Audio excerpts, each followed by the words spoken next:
En ce Noël 2023, mes amis IES, je voulais vous faire un petit cadeau. Voici donc un conte instructif et satirique. Et j'espère que celui-ci vous apportera des connaissances et de la matière à penser sur les sujets HPI, neuroatypiques et compagnie. Joyeux Noël et bonne année avec la petite fille et le Père Noël aux intelligences multiples.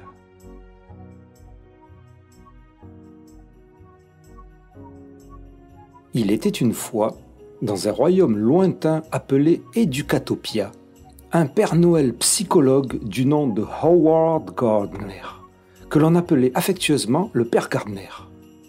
Le Père Gardner avait eu une idée étrange. Au lieu de distribuer des cadeaux de Noël traditionnels, il décida de les offrir en fonction de ce qu'il appelait « les intelligences multiples ». Oui, c'est cela, les intelligences multiples. Dans son atelier de jouets catégoriels, le Père Gardner se préparait pour la grande nuit de Noël.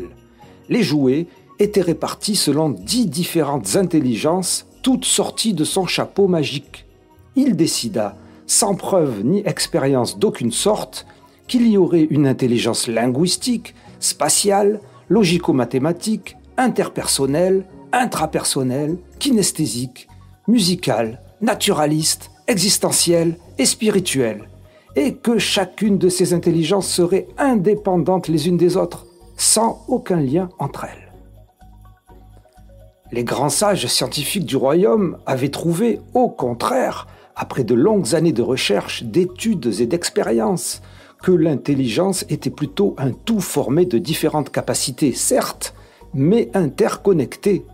Il arrivait très souvent que si un enfant était très bon en logique, il ou elle soit aussi bon en mathématiques, en jeux spatiaux, en langue, en philosophie, en construction, excellent à comprendre les lois de la nature et même à comprendre les autres et leurs émotions. En somme, toutes les habiletés étaient des dimensions qui se rejoignaient pour former ce qui pouvait être appelé intelligence. Mais à ces grands sages et à leur étonnement, le Père Gardner répondait d'un tonitruant « Ho, ho, ho !» Les lutins, étonnés aussi de l'idée du Père Noël, lui demandèrent d'où venait cette classification bizarre et ne comprenaient pas bien pourquoi s'arrêter à 8 ou 10 intelligences et pas 47 ou 1325. Mais le Père Gardner ne répondait pas et lâchait un grand « Ho, ho, ho !» Le vent du scepticisme soufflait, mais le Père Gardner tenait bon, fier de sa théorie qui gagnait les habitants du royaume, qui, pour certains et certaines, l'a trouvé génial. Et oui, fini les personnes intelligentes que l'on regardait d'un œil admiratif, moqueur ou méfiant. Grâce au Père Gardner, tout le monde était intelligent. En effet, si on n'était pas bon en langue, c'est qu'on était intelligent dans les gestes, et oui, ou très intelligent en musique, ou très intelligent en spiritualité. Il y en avait pour tout le monde. Enfin, tout le monde, sauf une. Une petite fille qui, dans son coin, se savait ni intelligente, ni linguistique, ni spatiale, ni logico-mathématique, ni interpersonnelle, ni intrapersonnelle, ni kinesthésique, ni musicale, ni naturaliste, ni existentielle, ni spirituelle. La nuit de Noël arriva et le Père Noël Gardner s'envola dans le ciel étoilé avec son traîneau rempli de cadeaux spécialement sélectionnés. Au petit matin, les enfants découvrirent leur présence sous le sapin. Les enfants linguistiques recevaient des romans emballés dans des discours complexes, tandis que les enfants intrapersonnels recevaient des miroirs magiques pour s'admirer eux-mêmes. Les jouets naturalistes, eux, étaient des plantes génétiquement modifiées pour une expérience éducative immersive, et ainsi de suite selon l'intelligence de chacun et chacune. Le premier Noël du Père Gardner se déroula sans problème. Mais au bout de quelques années, les parents et les enfants devenaient de plus en plus perplexes, percevant les limites et absurdités de cette idée. Certains enfants se plaignaient en disant qu'ils ne savaient même pas quelle intelligence ils avaient. Des parents se demandaient pourquoi leurs bambins devaient être limités à une seule catégorie d'intelligence, comme s'ils étaient condamnés à une vie de musicien ou de mathématicien exclusivement.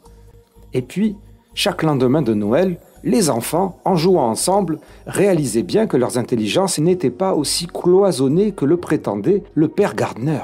Ils pouvaient apprécier la musique tout en résolvant des énigmes mathématiques, par exemple. Mais il était trop tard. Et tandis que le père Gardner, devant les demandes de preuves de sa théorie et les critiques qui démontraient que son concept ne tenait pas la route, répondit tardivement qu'il était possible que cela ne soit pas des intelligences mais des habiletés.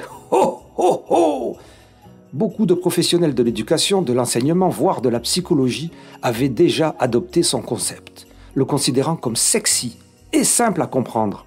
Les enfants allaient tout simplement dans des jolies cases bien rangées qui leur permettraient de ne pas s'embêter la vie avec l'intelligence, puisque tout le monde l'était. Et malgré l'absence totale de preuves que cela marchait, tout ce petit monde louait le père Gardner et sa fable des intelligences multiples. Ho, ho, ho!